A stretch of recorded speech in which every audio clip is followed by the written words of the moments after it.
Welcome. Today we're talking about serviced accommodation, and does SA provide a great alternative to buy-to-let investing, particularly when we are in a climate where nobody seems to like us as private residential landlords.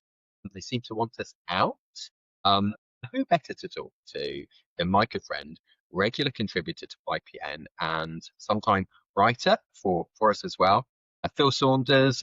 Phil, very experienced in serviced accommodation, holiday let businesses, here to share his wealth of knowledge with us today. Phil, thanks for joining us. Anytime. It's always good to chat to you, Ant. So thanks for the invite, and really looking forward to sharing in what is quite a short amount of time, a huge amount of my knowledge and experience today with everyone.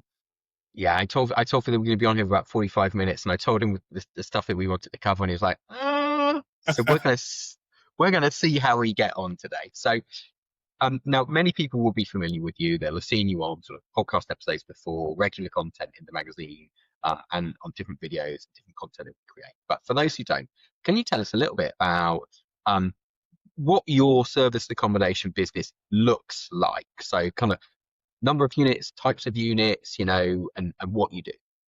Okay, yeah. I'll tell you a little bit about how I started in a quick, short couple of minutes.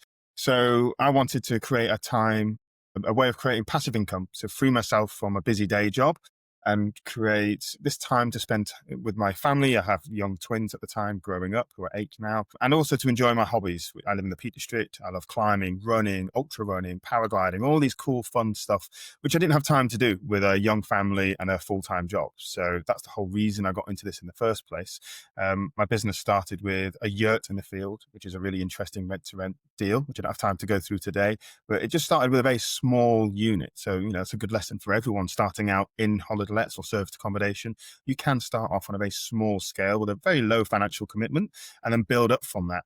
But very, very quickly, and I'm fast tracking a couple of years now, I've ended up with a multi-million-pound portfolio in just 3 years.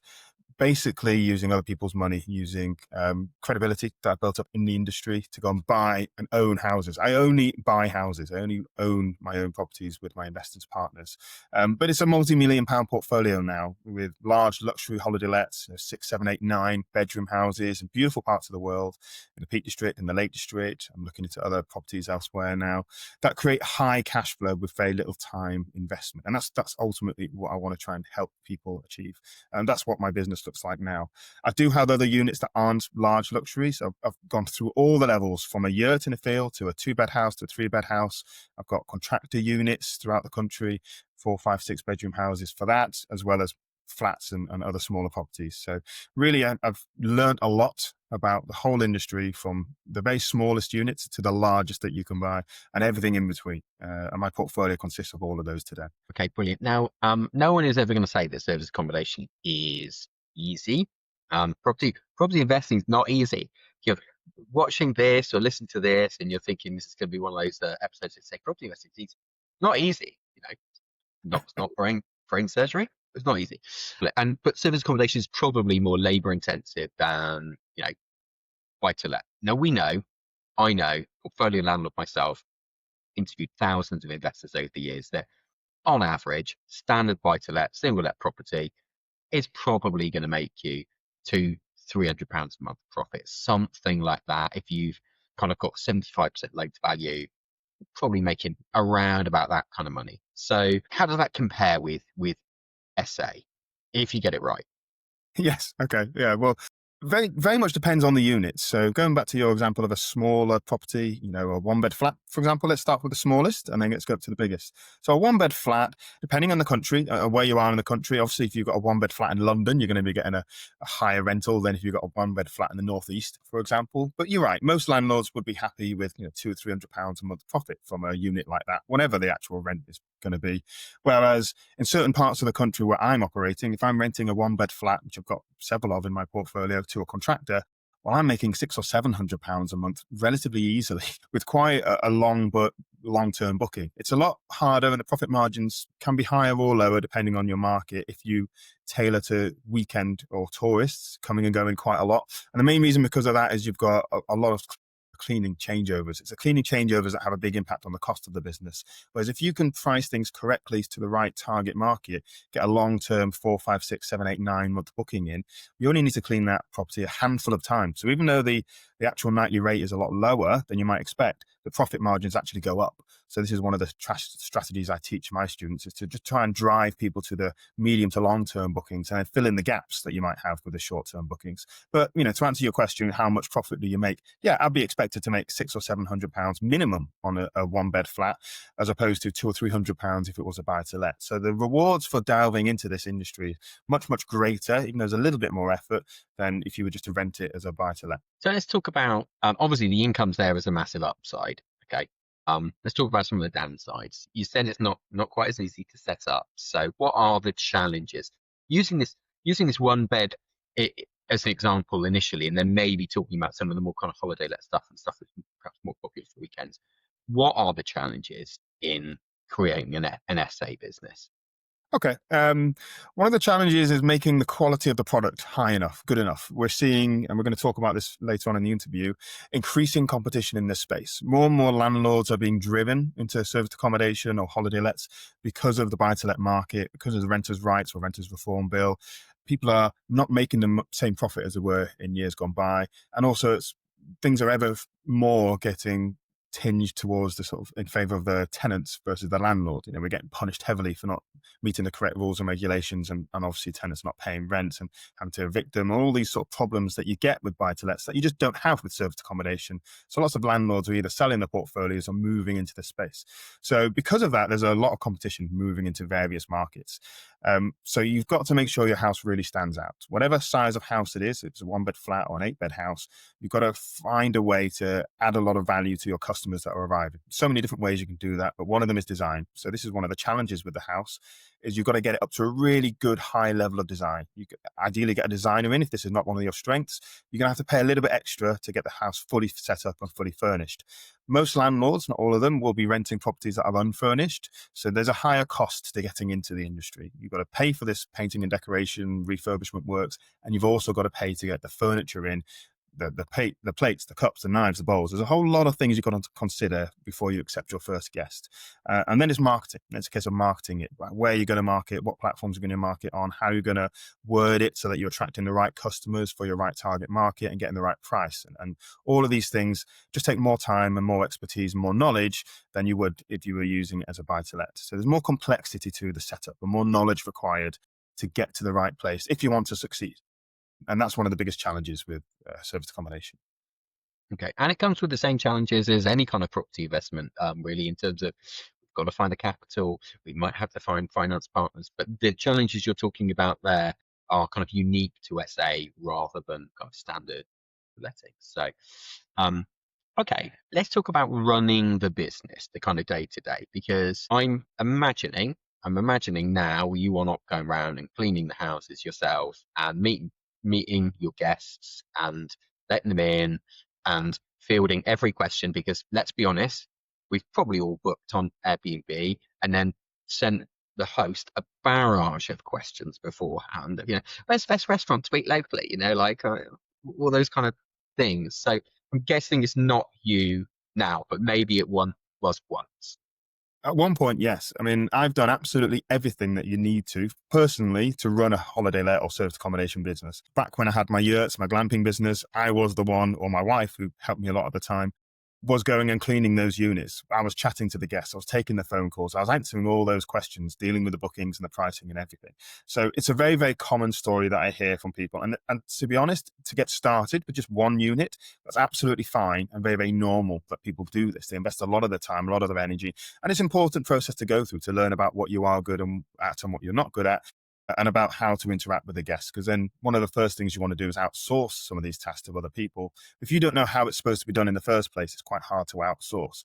So it's quite important that most people do go through this kind of phasing of growth where you start off doing everything and then slowly, one of the first things people usually hire are cleaning and lint companies to come do the cleaning for you. That takes a lot of time. Also costs, a fair amount of your profit. But I think that's a really important step change to go through. So yeah, in terms of running and managing the business now, I mean, I recently went away on holiday for a week to America. It was fantastic. I had no signal, no Wi-Fi deliberately. It was during the August bank holiday weekend, and I just was not involved in the business at all. So over the years, I've slowly outsourced everything to other people so that the whole thing can run without me, and it can give you this passive income that I really wanted to get into from the start. That does take a little bit of time to get to, but it's certainly possible if you invest your time and energy into the outsourcing.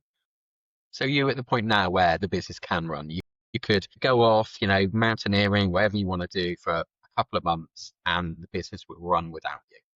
Yeah, okay. So the time scale for how long I'd leave the business varies depending on exactly who's running it. You always have to try and keep your team accountable. So I could give my team the whole business for a week and say, look, I'm not going to be here for a week. Look after it. Everything's on you. Would I do that for a month or 2 months? I probably wouldn't. I probably need another person in there to keep that accountability very, very high. But yes, certainly for a week, no problem at all. And I'm still continuously improving the business to the level where I can just step away. I still want to stay in touch with everything. I still want to check on my team, check that things are running correctly, check that the cleaning is being done. All of this stuff is very important as business owners, but it just takes me a fraction of the time to do to keep my team accountable as it does to do all those tasks myself. So I have still created this time freedom, and it becomes a choice as to how much you want to keep people accountable and how much involvement you do want in the business. But I advise most people never to just let go of everything. Always want to try and keep your team accountable at least a few times a week, checking on things, how the properties, how are your reviews, which we're going to talk about moving on to more importantly, and how is the profit. You always want to have your KPIs, your key performance indicators for any business, and service accommodation is no different. And we want to monitor those statistics for things like occupancy, direct booking percentages, profit margins, and all important review scores to monitor the business moving forward. So who are the kind of key people you brought into the business for you to be able to take that step back, and what do they do? Yeah, great question. The most important team that you hire is your cleaning and maintenance team. That's the biggest problem to fix, is who's going to do the cleaning and who's going to do the maintenance. And also can cost you the most in any business. Cleaning is one of the things that gets highly rated or not, depending on how good or bad the cleaning is. If you get a cleaning team that do a poor job, then you've lost your 5-star review on Airbnb, you've lost your 10 out of 10 on booking.com, and that starts to affect how the property is marketed and stops people booking the next time. So it's really, really important to get a great team that do a great job. If you find one, fantastic. Really hold on to them and look after them and reward them in various ways, which you can move on to. But cleaning is the biggest problem, and the maintenance. Now, what I tend to find is the cleaning teams also in part become our maintenance teams. Your cleaning teams will be the people that see the house way more than you, particularly if this house is 3-4 hours away, like many of mine are. It may as well be the moon if it's 3 hours away. I can't go and check on it every single time. If there is a problem with it, I can't drive there and fix it. It is absolutely possible to invest in properties that are this far away. It's just about who is the person that's going to be there to look after the property for you. And it's your cleaning team. They will see the house every single time before the guest arrives. They'll see it immediately after the guest has left. They will be able to let you know of any problems, any issues that need fixing. And in many cases, if you can find this team, this is the golden ticket to passive income. They will have a handyman or someone that they know that works with them, that combines together with them. They call them up, they get the problem fixed, and you won't even know about it. And this is one of the ways I've managed to create a lot more passivity in my lifestyle. So cleaning and maintenance, one of the two biggest things you need to fix. And after that, the rest is relatively easy. It's the feet on the ground that will really help create this lifestyle freedom for you. Software is great, and we could talk about different software solutions and IT, and particularly AI nowadays, that can really help drive forward the communication, the pricing, and the marketing for your properties. But you will always be able to, you always need feet on the ground, and that's your cleaners and that's your handymen. You're not going to get a robot to come and do this for you. We're a long way from that. We're a long, long way from that. But these people are absolutely integral to any service accommodation business, and you need a great team in any area where you've got your properties. Okay, brilliant. Let's talk about technology then, and how big a role it plays in it. What do you use, and what do you use it for? That's my point. What do you use it for? What is the use of technology within your SA business? Yeah, great question. Great question. There's a couple of key bits of software that I'll use. I mean, you can have so many different things that can help you with service accommodation, but I'll just speak about the big two, really. The first one is a property management system, which links all the different channels you market on together into one cohesive place. So, for example, if you're marketing on Airbnb, on booking.com, if you've got your own website and any other channel that you might market your properties to, if you were to do that individually without software, you've got a couple of problems. One problem is double bookings, which can be a real issue. So if you get a booking on Airbnb and you've not blocked off the dates on booking.com or anywhere else, technically someone could still book on that channel for the same date. And I've had this happen to me. This is one of the few things that really hurt you in the business where, I'll tell you a very quick story. Early on in my days when I first started out and I didn't have these systems in place, my yurt business, which I've spoken about, had someone turn up to the yurt on a bank holiday weekend, check in, start having a barbecue, having a great time. And an hour later, someone else turned up who'd also booked the same yurt for the same day on the bank holiday weekend. And I didn't know. I didn't know because one of them had booked on Airbnb and one of them booked at booking.com. And they turned up saying, hold on, you're in my yurt. And I got a very awkward phone call. I had to persuade one of the guests to go away. Okay. That's a very difficult problem to have to fix. So you really want to prevent these types of issues. Now, this is a mistake I learned very early on and found the solution, which is this. You get a channel manager. Not a mistake you want to make twice. Definitely not. And no, you don't want to make this mistake twice, okay? Once you've made it once and you've had that awkward, horrible phone call, you never make this mistake again. So you get a channel manager, you get software that links all the calendars together and gives you one calendar, not 7, it's one calendar, and you can see where the bookings come from. This one's from booking.com, this one's from Airbnb, this one's direct booking, and it instantly blocks all the other calendars that you have. So it's impossible to get a double booking, which is great. So that's a real saving. It also brings all the communication into one place. So you have one channel where you're chatting to all your guests. You send them a message and it pushes it out to booking.com or Airbnb or wherever it is, and they reply and it comes back to the same place. So it's one of the systems that really helps running the business so much easier. You can have an app on your phone, you can have it on your laptop, and you can have other people manage those messages for you, and all the inbound get dealt by somebody else or you. It's relatively simple to do on your own. And then the next big one that I always talk about is pricing. So I use a piece of software called PriceLabs, which is absolutely invaluable. There are other ones out there like Beyond Pricing and Wheelhouse, but effectively they all do the same thing. They all take an overall view of the market and the demand in your particular area, and it syncs the pricing and the availability of your listing to all the listings that you have. It's a huge piece of software that really helps generate the very best possible price for any listing in any date. Another very quick story. One of my students that didn't have this set up had a great flat in Edinburgh. Actually stayed in it with my wife. We went up there for our anniversary, and Taylor Swift announced a concert in Edinburgh. This was, I think, later on last year. I forget exactly when Taylor Swift went, but she didn't have the pricing software installed. So she was just charging the same price every single night of the week. It was something like £300 a night. As the second that Taylor Swift announced the concert, obviously prices went through the roof in Edinburgh. People were charging through the nose for it because there was such huge demand, but she wasn't. And so someone booked that house for 2 days for £300. Whereas with the pricing software, she could have got £1,000 a night for it, triple the price per night easily. So she really missed out big, and she learned that lesson that, okay, I need automatic pricing here, that without you being there, you could be asleep, you could be on holiday like I was. The prices fluctuate depending on demand in the area.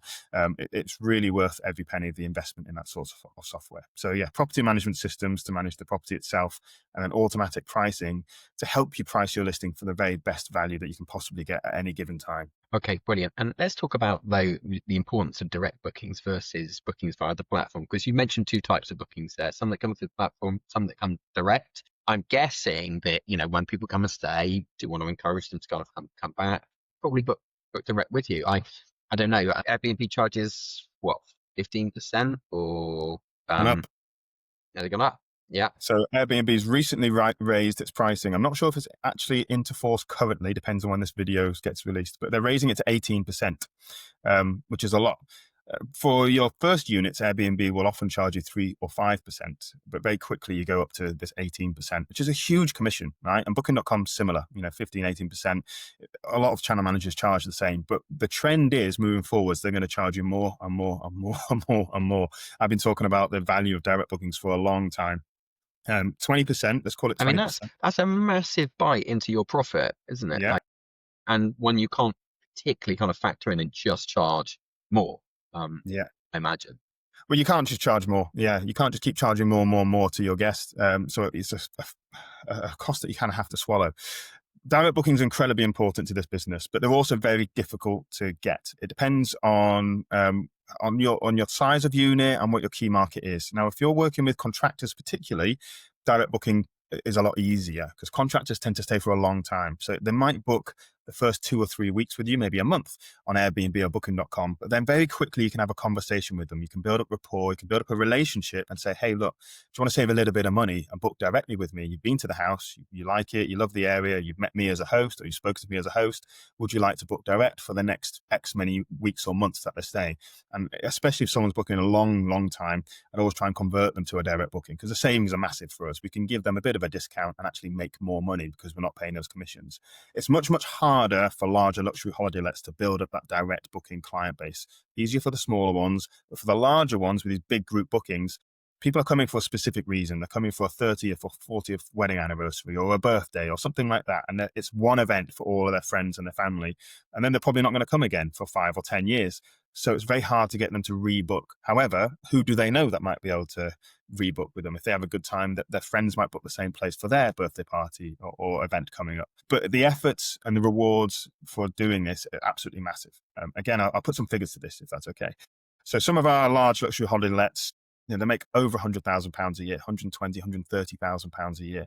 If we were to get 100% commission bookings from Airbnb, booking.com, you add up what 20% of £140,000 a year is, right? It's a huge, huge portion of our profit, well in excess of £20,000. It's 20 to £30,000 depending on the platform that we're losing. We're losing that money. It's gone because someone's booked through those routes. But if we can even get to half of our bookings being direct, that takes a lot of effort, but if you can get there, then you're making an extra £15,000 a year, which is a huge, huge difference. So our goal is to try and get all of our bookings for all of our properties, whatever platform they're coming from, to over 50% direct bookings. And some of our students are achieving 60 or 70% now, which is fantastic. It's really, really good. And you mentioned as well the importance of guest reviews. Now, as a user of Airbnb, I've stayed in a lot of Airbnbs. It's the one thing you look at, isn't it? Yeah, the space looks nice or whatever, but what are other people saying? Did they have a good experience? Where was it actually located? What was the host wasn't popping in every 2 minutes, and what was the whole experience like? So, have you got any tips for how to really, really get those kind of 5-star bookings? Those kind of the top ratings. What can we do? Yes, I've got lots of tips, but I'll try and condense them. Interestingly, this links very, very closely to your last question about direct bookings. Now, obviously, if you were getting 100% direct bookings, the reviews you get on these platforms don't matter because you don't need them anymore. So this is the goal, to try and reduce the reliability on these as much as you possibly can. And therefore, you can drive your guests directly to your website and maybe generate reviews there, but then you're not under the gun from the reviews from Airbnb or booking.com. I'll speak specifically about Airbnb because Airbnb is one of the most used platforms in the industry. It's one of the biggest ones. It's one of the ones that gets quite a lot of traction for most of our properties. Yes, you need to be in a superhost status to be able to get the real rewards in this industry. Superhost for Airbnb is 4.8 out of 5 or above. 4.8 out of 5 or above, which is incredibly high bar. But if you get to that high bar, then the algorithm that Airbnb has will always help you. They'll always try and promote you. They'll always push your superhost listings to the top of the pile. People filter off where they're going to stay based on superhost listings. I do the same thing. I only want to stay with a superhost. A superhost gives you a guarantee. It's like a cast iron guarantee that this is a great property, this is a great host, they will look after you. And that's what people want when they're booking places that aren't a hotel. Hotels give you a fairly good high level of guarantee, whereas Airbnb can be very hit and miss. And many people have stayed in a poor Airbnb that wasn't a superhost and had a negative experience. So Airbnb wants to promote more business. They want to use their superhosts. So how do you get to that 4.8 or above? You've got to have a great communication rate with your guests. You've got to message them pretty quickly when it asks you about the property, any questions they've got. You've got to get back to them within an hour. You've got to have a very, very low cancellation rate, pretty much zero. I prefer to think of it as zero. You cannot cancel a guest. If they've booked with you and they want to turn up, you've got to let them come. You can't say, no, I'm sorry, something's happened. Or I see people do this through greed. Later on, a better request comes for a bigger, longer booking, and they take it and they cancel the booking they had with a previous guest. Well, you're not going to be a super host that way. And obviously, the quality has got to be very, very high. And this links to what we said right at the start about the design of the house, the layout of the house, the features you've got for the guests, the overall experience, including the cleanliness, which is very, very highly reviewed, has absolutely got to be 5-star, world class. And this is what gets you the great, great reviews. If you don't do this, and I've seen so many people make these mistakes, you start entering what I call call the Airbnb death spiral, where if you get below 4.7-ish, then you have to start charging less and less to generate people to come to get those bookings. And then they review you poorly, and then you have to charge less again. And then they review you poorly and they charge you less again. If you get below 4.5, you're kind of dead in the water. Think about that. If you get below 4.5 out of 5, 4.5 out of 5 for most things is a great review. You'd be really happy with 4.5 out of 5. How was your holiday? Well, I gave it 4.5 out of 5. You've had a great holiday. But on Airbnb, less than 4.5, you're dead. It's gone. You're now having to charge less and less and less. You get worse and worse guests in there, and the listing's over with. It's game over. So you've got to have this high bar of quality and professionalism throughout. And this is what a lot of uneducated landlords don't have. So there's a lot of people you see on Airbnb that are not doing this. Go on Airbnb and look at the top superhosts in your area and see what they're doing and learn from them, and then apply that to what you want to do. Okay, so we can't just chuck our property on Airbnb and hope for the best and say, yeah, it had some magnolia paint like 7 years ago, probably be all right. No. We're only ever going to be competing on price when it comes to that. Exactly. You don't ever want to be competing on price. Yeah. So even if you're working with contractors, which I do a lot of my listings, the quality of what they arrive to has to be very, very high. And if you give them great value as well, especially for contractor type bookings, they're going to want to stay with you for the next 6 months, a year, whatever. And that's exactly what you want to deliver. You don't want to just charge cheap and get lots of people through the door, because they'll just review you poorly, and then you're dead in the water. And also be careful of who you want to come to the house. So I could talk about pricing plans and marketing on future calls, but contractors particularly will be happier in areas that maybe aren't as 5-star and still review you highly because they get great value. Contractors care less about where they stay, more about how much they make when they're away from home. Whereas if you try to advertise that same property to a couple coming for a nice romantic retreat, it might not be as desirable as an area. Parking might be tricky. Then you're going to get hammered in your reviews. So be very, very careful about who you allow to come to the property, depending on the area and the market that you've got. Okay, fantastic advice. Amazing. So can we talk about some of the threats to SA businesses? Because I said right at the start that, it feels like it doesn't feel like the government are trying to squeeze us private landlords out of the kind of private rental sector. That's how it feels at the moment, small scale landlords. And service accommodation is not without its threats as well. We've seen talk of more kind of legislation, regulation around the industry. We've seen some areas kind of increasing council taxes for properties that are being used as holiday lets. So what are the challenges? What are the threats to the business as you see them, and someone who's in? Okay, one of the biggest threats potentially, although I don't think it's as big as people might be worried about, is regulation. Regulation is spreading throughout the UK in terms of holiday lets. In Scotland already, let's just have a quick overview of the whole market in terms of regulation. Scotland has a licensing scheme and a planning application process now. When they implemented this a couple of years ago, it was an absolute nightmare for people that even had existing businesses and had them for a long time. People were getting planning permission but no license, for example, because their health and safety weren't up to standard, or they were getting a license but then getting no planning permission. This has smoothed out a lot, but there was a large opportunity to buy amazing holiday homes that had been operating businesses in Scotland with people that just had enough and wanted to exit the market. So regulation can also be a threat as well as an opportunity. In Wales, they're now starting to limit holiday lets with Article 4 direction. There's a use class in Wales called C6. In North Wales, in Cwmnor Gwynedd, which is a North Wales county, they're now starting to enforce planning applications or planning permission required to convert properties into service accommodation or holiday homes. So again, that could be an opportunity or a threat. For anyone with businesses there that are existing, you get grandfather rights, you'll get the planning permission, you're good to go. But it's going to be harder and harder to get into the industry if you've not yet got a house there. That's going to spread throughout Wales soon. And then at the moment, there's a consultation or there's a registration scheme being announced for England, for all holiday homes in England, whereby they just want to know who we are, where we are, and how big the properties are, with an eye to regulate them after they get that information. So like what is happening in Wales with Article 4, and exactly what happened with HMOs several years ago with the same thing, whenever there's an over density of these particular houses, let's talk about HMOs for a second, in city centres, for example, they'll ring fence that area and say, well, no more here now, that's it, you need planning permission, which of course can be refused. In England at the moment, there's nothing that can stop you converting any house into a holiday home from a normal buy-to-let. Obviously, there are some planning considerations there. If it's deemed to have a material change of use, then they could enforce that. But actually, there's nothing actually stopping you do it. Whereas that will change. There's going to be a C5 use class They're going to start ring fencing areas where there's too many holiday lets already and saying, well, no more here. Again, that's an opportunity if you've got the properties already, but it's also a threat if you want to enter the industry in these various locations throughout England. So regulation is coming. Regulation is coming, and I support it. I think I've been asking for this for a while because there's a lot of people that aren't operating safely, that aren't protecting their guests. And there are a lot of areas that are oversaturated already, where there's too many holiday lets and too many holiday homes, and they need to just reduce those numbers to give everyone a better chance of succeeding in those particular places. Okay, so you see it as an opportunity for obviously people, or a bonus if people are already in the industry, something of a challenge if people are coming in new, because we're going to see the kind of, I guess, increase in the prices if we were looking to buy a property, something that's already got the right correct planning in place at the moment. Um, but not anything that's scaring you or your students away from SA at the moment. Nope. I'm seeing it as an opportunity. Just like in Scotland, whenever there's something like regulation that comes up, there's a great opportunity to snap up properties for a great price.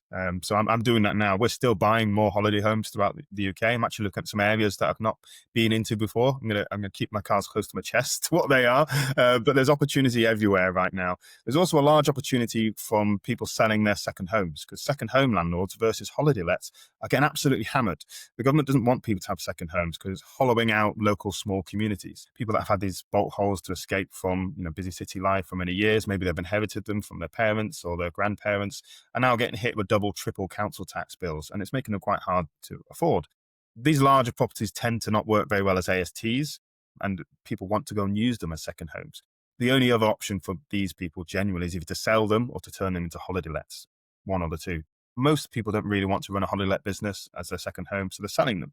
So there's a huge amount of larger houses on the market right now that are second homes, that are on this double, triple council tax, that have motivated landlords that don't want to run these houses anymore. And it's a great opportunity for us to come in and snap them up for good prices before the regulation comes in, and then really reap the rewards later on. So that's one of the things I'm particularly looking at doing. So interesting time actually in terms of opportunity at the moment. Let's just talk about kind of demand and saturation, because I guess kind of following COVID, or in that weird time in COVID where we could go on holiday in the UK and not necessarily abroad, we just saw demand go through absolutely through the roof. And then I don't know if this happened or not. Did people then start going abroad a lot more? Did you see a difference in demand then? And has it stabilized? And do you worry about kind of demand, levels of demand? Okay. Yeah, you've got to be very, very careful where you invest nowadays.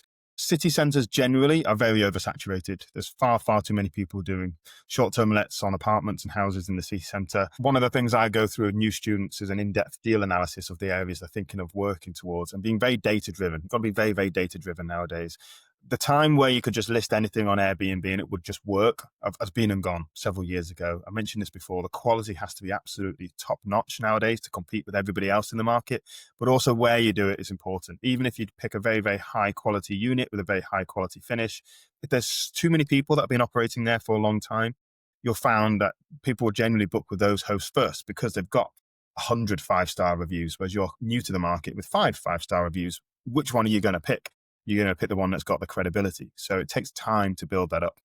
And to get through that period can be very, very difficult to people. People often don't make enough money for that time to keep the property viable. So you've got to be very, very careful where you invest. There are still gaps in the market. The larger luxury holiday let model still works very, very well because less people enter at that level. Most people start off at the 1 or 2 bed house level because that's what they can afford, or that's what the unit that they have. Whereas actually, if you can skip through with help and training support, you can really do this. Go buy a 6 or 7 bedroom house, which sounds crazy. They're much bigger, but this is where the demand lies. This is where there are just far, far less options for competition. It's far harder. The ceiling level for entry is much higher, a £300,000 or £400,000 house versus a £200,000 house or £100,000 flat. So you just see less people doing it. People don't have the confidence that it will work at that level if they've not done service accommodation before. Whereas with the help and support that I usually bring to people, they are jumping straight in at that and doing very, very well. So particular areas are working very, very well for this. The areas where I bought my houses, the area where I invest, and the areas where I'm looking into now are less likely to be hit by competition, less likely to be hit by regulation because they're less dense anyway. The larger houses, you don't get hundreds of large 6-bed houses in a city centre. They tend to be on the outskirts where when Article 4 comes in, is less likely to be ring fenced and need planning permission. So all these sorts of things are really benefiting the right property in the right market. And that knowledge is absolutely crucial to know. Okay, brilliant. And could you give us some top tips for that? So I think it's a really interesting one because a lot of people will be tempted to kind of come in, dip their toe in the water on a smaller property. But what you're saying is actually these ones there's increased competition, there's bigger threat from regulation, legislation. Maybe people are better kind of leapfrogging that mid step and saying, do you know what? Actually, what you want is what you're aiming for longer term anyway. It's not this bypass that step. So if people are trying to assess level of demand in their area and will this thing rent, how would you go about doing that? Yeah. Well, I use, again, it's software. One of the best bits of software that I use to analyze this, there's a few out there. I use a property software called AirDNA, which takes mostly Airbnb data to analyze any market and demand. Which properties are booking well? Are the booking values increasing? People charging more and more year on year, or they're charging less and less, which is a sure sign that an area is oversaturated. Too many properties all fighting for the same business, you drop prices. Whereas if property prices, nightly rates are going up over time, there's a good chance that there's more demand than there are properties in that area. So that's just one key indicator. But I look at lots of them. How many larger houses are there in this area? If I'm looking at 6-bed houses plus, are there 100? Very unlikely. Or are there 10? Okay, how are these 10 performing? What do they have? What features are they? How much are they to buy? And we can look at kind of the risk versus reward analysis that we do on those.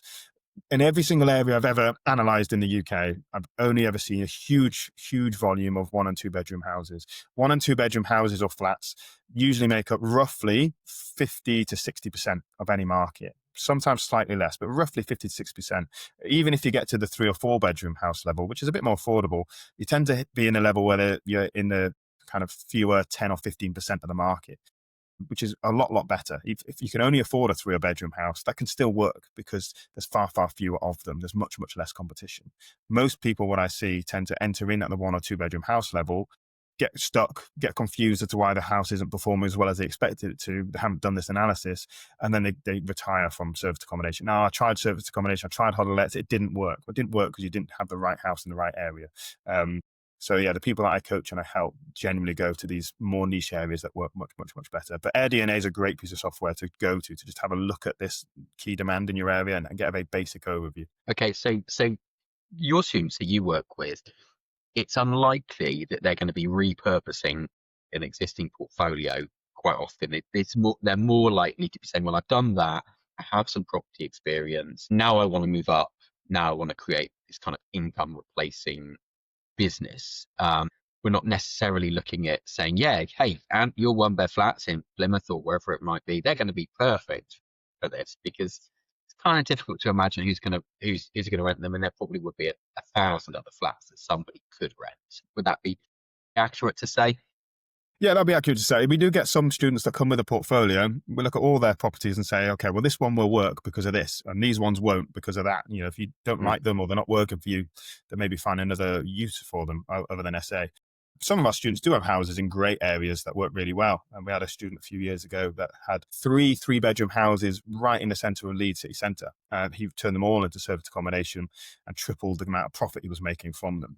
He'd done the classic landlord thing of remortgaging and refinancing, buying another one, remortgaging, refinancing, buying another one. So he had a great portfolio of 3 houses, but as buy-to-lets, they made him no profit, nothing at all, because the mortgages were so high. By switching them all to SA, he suddenly made £1,000 profit per house. He went from nothing to £3,000 a month coming in just a matter of months. So yes, it depends on the house, depends on the portfolio, but some of them can work very, very well, and some of them can't, or just won't, depending on what they are and where they are.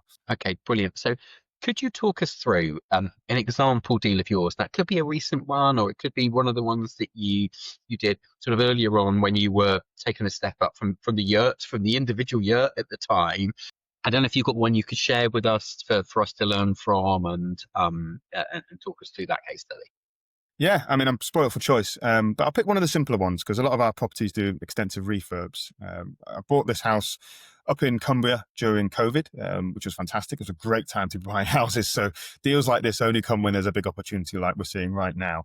But we bought an 8-bedroom grade 2 listed farmhouse for just over £300,000, which is incredible. Highly strongly motivated vendors. They'd ran the property as a B&B for a while, and they still lived in the house themselves. So they were doing a classic noisy B&B business, or people coming and going all the time, making all the beds, cooking the breakfast, and people were That's coming. hard work. That's really hard work, isn't it? Hard work. Yeah, hard work. And this is their family home. They've had the family home, they've had the kids have moved out, and now they have this big empty house, 8-bedroom house, over 300 square meters. It's a large property. And they just wanted to move somewhere smaller, exit from the business and just have a quiet retirement. So we came in and said, well, this would be great for a holiday home. We'll offer you £300,000. And it was taken. Absolutely amazing deal right now. When we got the deal over the line, we spent only £25,000 on it, which is a small refurb for a house of that size, basically just sprucing things up in the way that I described. It had a lot of history, a lot of character, but it was a bit tired in some areas. So we repainted a lot of bedroom walls. We added some new furnishing.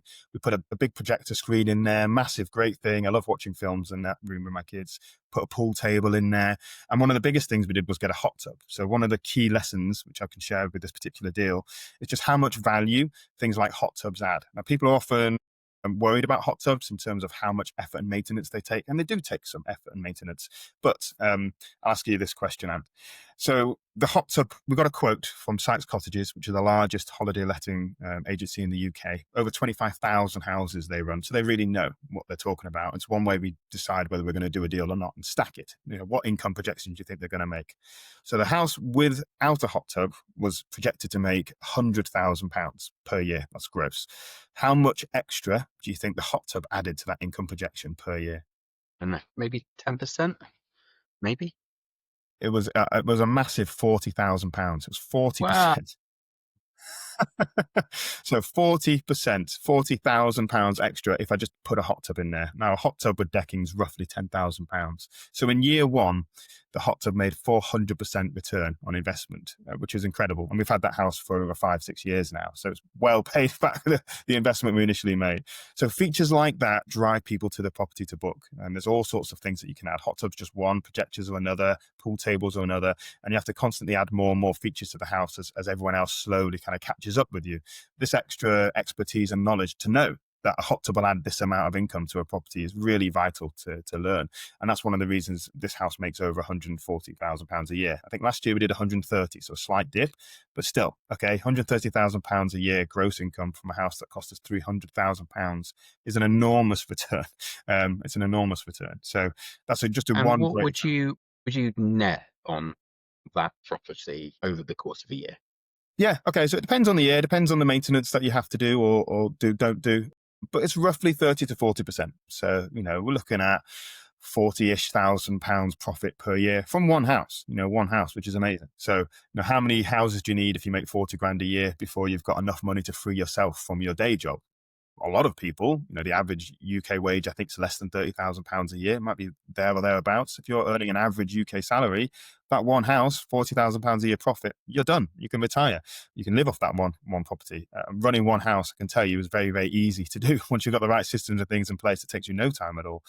Or you can choose to go buy another one and another one and another one. 40,000, then 80,000, then 100,000. Before long, you're on 6 figures. So this is a great way you can create a lot of lifestyle and time freedom with very, very few properties. Traditionally talking about buy-to-let landlords, how many properties would you need to make £100,000 profit? 20, 30, 40 properties and all that management. Yeah, probably at least 30. And with, section 24, maybe 40 or 50. I think I worked out it would be about 50 properties probably for a lot of people. So exactly. I train people to just get 5. Just go and get 5. Start with 1 if you like it and it's growing, it's working, buy another one.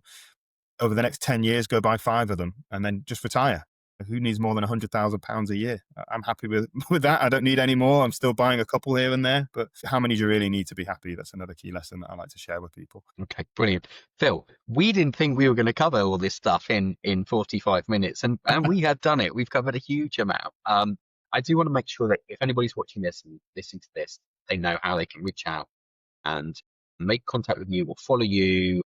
What's the best way to do that? The best way is to find me on LinkedIn, Phil Saunders on LinkedIn. I connect to a lot of people on LinkedIn. I've got lots of good content on LinkedIn. You can message me at info@airbnb-masterclass.co.uk. Send me an email. Those are the two best ways to reach out to me. It'd be great to hear from anyone that's interested in help and support. Okay, Phil, it's been absolutely amazing catching up with you again.